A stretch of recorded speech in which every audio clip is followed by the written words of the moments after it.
Hi, everyone, and thank you for joining us for today's podcast. My name is Amy Rock, and I'm Campus Safety's Executive Editor. And today I'm speaking with Dr. Sylvia Gray, Title IX Coordinator and Senior Director of Equity and Equal Opportunity, and Rachel Fredericks, Director of Inclusive Excellence, both with Sewanee, the University of the South. And we're chatting today because Dr. G and Rachel, your team's the winners of the Clery Center's 2024 Campus Safety Impact Award. Just a brief overview, this award is now in its second year, and it recognizes a program or initiative at a higher education institution that is demonstrates innovation, collaboration, and also equity in enhancing campus safety. So I know for both of you and anyone on a college campus, this is an insanely hectic time. So I really appreciate you taking time out of your schedule to chat with me. And so I'll just jump right into it. To start off, can you kind of give an overview, this is for both of you, what you do at Sewanee, and then also a general overview of the winning program? Yeah, so I'm Dr. Sylvia Gray. I'm the Senior Director of Equity, Equal Opportunity and Title IX. So I oversee compliance, prevention, and resources as it pertains to those areas of my title. And I am Dr. Fredericks, and I oversee all things culture and identity for students here on Sewanee's campus. So if I had to give a brief overview of the program, I would say among other frameworks within our division, this program operates under the C.P.R framework, which we use to identify the component of the program, which would be compliance, prevention, and resources. And with that, the C.P.R in Action program is intended to decrease sexual violence against persons of color, Black, Indigenous, people of color, minority identities, and similar cultures within the Sewanee community. This was done by increasing engagement across racial groups, utilizing our various climate data and division data to implement change through programming. We can kind of do more specifics, obviously, in the follow-up questions, but why was C.P.R in Action initiative established? Absolutely. Thank you for that question. So the C.P.R framework was, as mentioned earlier, helps us to categorize the components that fit into the mission of DEI. That mission is to build a community enriched by our diversity and centered around equity, justice, mutual respect, and shared responsibility. So the program was ultimately created to support that mission and respond to our data and the day-to-day conversations with students about feeling safe for both students of color and as individuals who are disproportionately impacted by sexual violence, which of course are Indigenous, Black, Hispanic, Latinx, Asian, and LGBTQ plus communities, with an emphasis on our trans students. Now, how did equity and inclusion inform the creation and implementation of the program? Because we know that that was a major requirement for the Clery Center's award. Yeah, so I'll jump in with that question. The establishment of the initiative, I would say, was actually a response to our data, which is why we turned our focus to the inaction part of the title of the program in terms of taking action. So our data showed that the sexual and racial climate on our campus intersected. And so 30% of our complainants of color had respondents who were not of color, 75 to 100 plus of our students, and this doesn't include our employees. We engage in an annual retreat. It's called the Posse Plus Retreat. And Posse is a separate initiative that sort of helps to recruit students of color to our campus. Students who've attended that retreat have consistently voiced concerns about sexual harm on our campus, with the majority of those attendees, as I said, being students of color. Our campus racial climate survey showed that we could really stand to improve the ways in which students of color feel safe on and off the campus through cross-racial interaction. So the hope, I think, is that we can continue to be able to keep a pulse on the safety of all our students, but also those who are disproportionately impacted with safety as it pertains to sexual identity, and as well as the way in which they engage around racial issues on our campus. Now, when you guys saw that data, were you shocked, or was it kind of in line with what you anticipated it to be? Yeah, I don't think we were terribly shocked. Sewanee has a really entangled history with its racial identity and why it was formed in the first place. And so we've worked for quite some time over the last few years. The division of DEI is very young. So We've been a division, I think we're knocking on the door of 3 years now. So we anticipated that there was going to initially be some challenges with seeing how students feel safe on campus, faculty, staff even. So it wasn't necessarily surprising. I think we just looked at it as how do we respond? Mhm. Okay. And now you said the DEI at the school is relatively young, and I guess my next question is more specific to the C.P.R. in action, but who was involved in its creation, and how were you able to determine who needed to be involved in creating that? Yeah, absolutely. This was more about aligning the good work that we already do as a source of continued engagement and being intentional about new programs that are more targeted.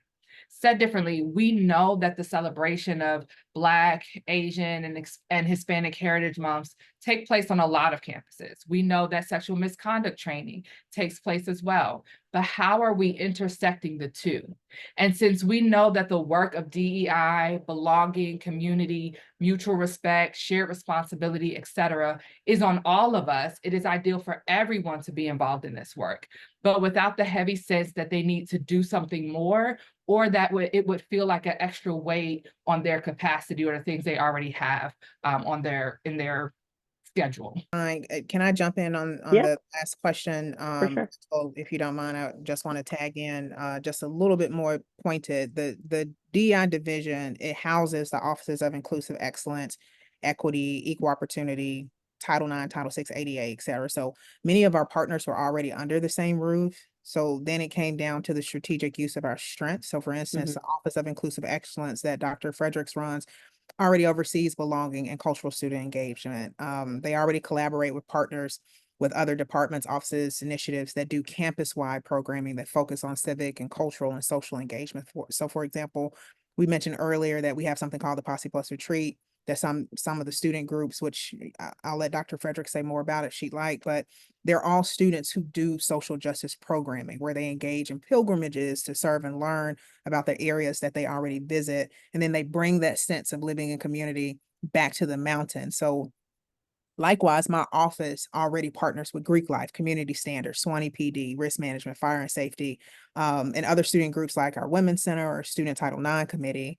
But these are the type of programs where students see their Student Title IX peers also coming to support, say, the Asian American Heritage Month, or the students who feel that sexual assault is an issue on the campus decide that it's a good idea to attend the Posse Plus retreat where we get to talk about sexual assault and who it affects on our campus. And our campus is small, so determining who needed to be involved was more about using our partnerships and resources and the way we collaborate a bit differently. It became more about how what we do connects versus who does what in what office. Can you provide some insight into the improvements that you've seen on campus since the initiative was implemented? And this can be both qualitative and quantitative. Absolutely. And I'm actually, Dr. Gray and I are going to go based on the C.P.R. Initiative framework. So I'm going to jump in with the compliance portion. And so we have an Ensure Report campaign and an overall encouragement to be a campus that has a culture of reporting. Once we established our EEO office and pressed into the importance of reporting, discrimination reports increased from 5 to 30. Sexual misconduct reports remain steady with a decrease in sexual violence towards students of color. Our STIC certification post-test knowledge has also increased. Nearly half of our Greek organizations have started the STIC certification training that will get them an annual acknowledgement of being Title IX and racial healing certified. And more students have participated in our campus climate survey this year than in years prior. And Dr. Gray, do you want to continue with the other two components? Yeah, so within C.P.R, we have the prevention and resources. Dr. Fredericks already talked about the compliance. So for prevention, we measured our prevention component through programming evaluations, and the average scores were 4.5 out of 5. The average attendance being about 55 students at every program, and we did about 35 programs this past year. We're on target to do 50 this year. And last year, the attendance of that 55 broke down almost in equal measure of the races who attended those programs. And that's even when the programs were about a dialogue being held as opposed to, some other sort of fun social event. And those things are significant due to the sort of historical number of Black identifying students and students of color on the campus. So Black identifying students average about 75 students annually, and the number of students of color overall average at about 350 annually. So the topics of dialogue have included things like campus climate and safety, sexual misconduct and racial oppression and community building, while still learning about the different cultures. So our numbers overall for programming and prevention, I would say, have just increased, which has been good for us. When it comes to the resources part of C.P.R, students continue to utilize resources across campus, of course, but we tend to believe that it's not just them utilizing the counseling center or the women's center, but all of the programs that we've already mentioned as a way to discuss and share and work through difficult topics and meet people, talk with people, get to talk with us. And so our thought is that the education coupled with the engagement helps to improve the ways in which students make choices and feel confident about the choices they make.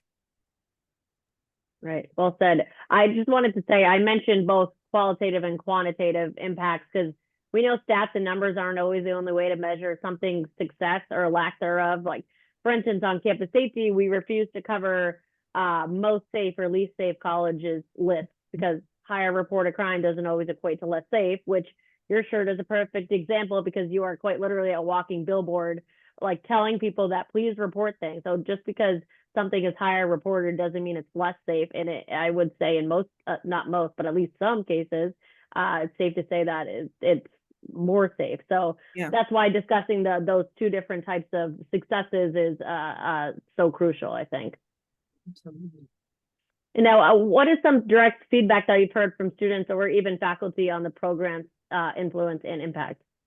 Yeah, I mean, we get students stop us all the time on campus or when they see us in the dining hall, and they've shared through even our program evaluations that they see themselves through the programmatic experiences here on campus. So they said things like, my culture and my race was highlighted in this program. They have developed connections with their peers and have increased their cross-cultural understanding.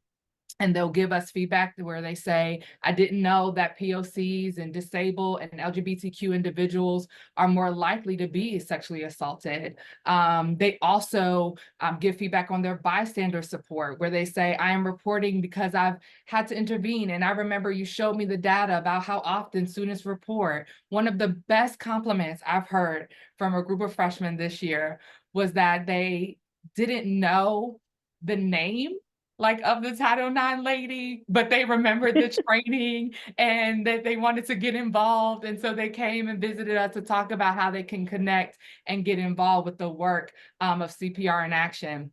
Another example is from a Greek student org. Although we've had others, I would say Chi Psi Fraternity has worked with the Title IX office to respond to the data as well. They've gotten customized posters for their houses, supported students with reporting, attended programs, and assisted with large programs such as Take Back the Night.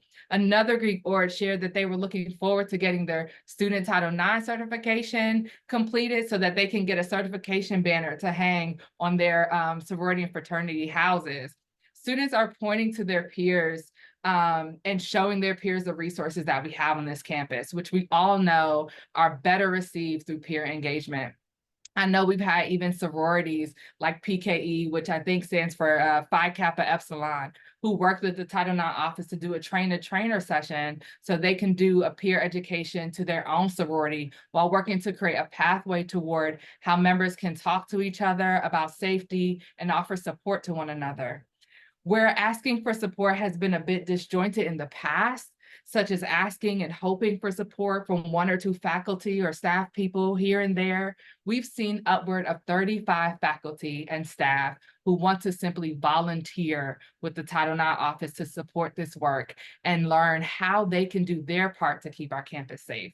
They engage in some of the same programs as the students do, because honestly, it's on all of us. Yeah, I think that emphasizes the importance of Title IX and equity and inclusion campus leaders getting in front of students as soon as possible after the Absolutely. start of the new academic year? Because I mean, I don't know when you guys started this year, but the fact that you already had a group of freshmen come up to you is pretty huge. So you obviously like drilled your message in early. Yeah, we started a few, Yep. August 26th?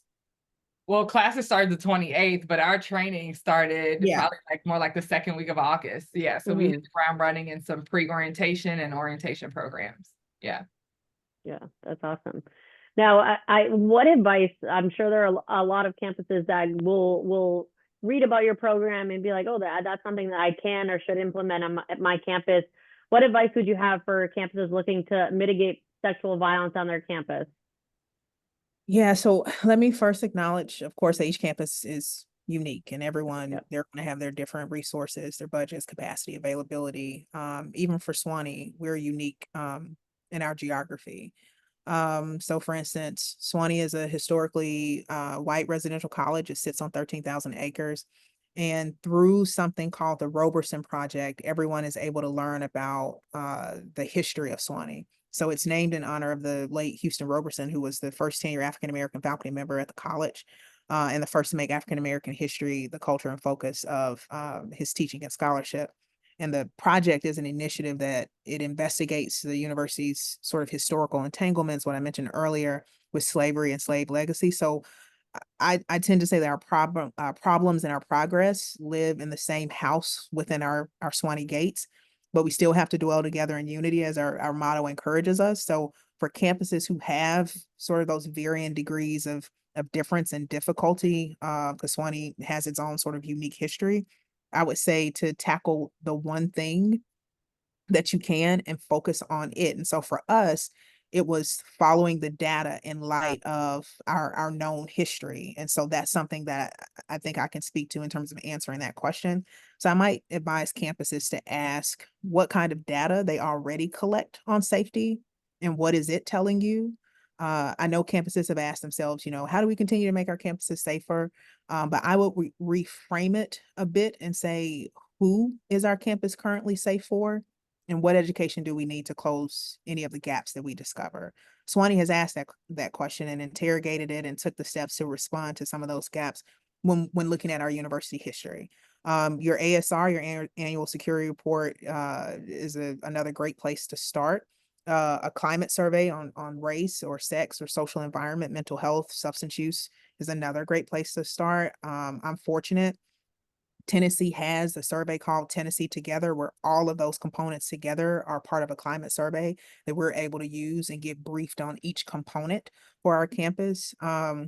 Another question in the same vein is who would our campus be a barrier for, and what could we do to massage that? Sewanee's working toward better accessibility right now so we can attract those types of students and employees. But we have to interrogate that question first. I might ask also, what do we actually mean when we say safety? So are